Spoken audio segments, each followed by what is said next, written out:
Hi friends, welcome back to my channel. Hopefully எல்லாரும் நல்லா இருப்பீங்கன்னு நம்புகிறேன்.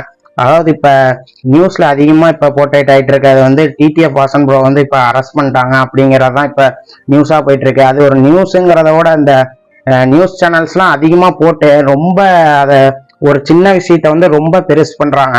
அதாவது வந்து ஒரு ஒரு 5-6 மாசத்துக்கு முன்னாடி தான் வந்து மகாராஷ்டிரா ரைடுக்கு போறப்ப வந்து காஞ்சிபுரத்துக்கிட்ட ஆக்சிடென்ட் ஆகி அது முதுகெலும்பு வந்து கிராக் ஆகி அது போக கை எலும்பு உடஞ்சு அது போக வந்து அதே இதுல ஜெயில ஒரு 2 மாசம் வச்சிருந்தாங்க. அதுக்கப்புறம் வந்து ஒரு 10 வருஷம் லைசன்ஸ் கேன்சல் பண்ணாங்க.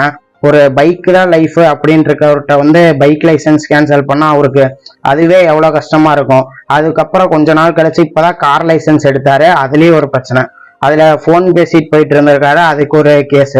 இப்படி கேஸ் மேல கேஸ் போட்டே இருந்தா அவர் மட்டும் என்னதான் பண்ண முடியும்? அதுக்கு போக வந்து இப்ப அவருக்கு வந்து ஜாமீன் கொடுத்தா நல்லா இருக்கும்.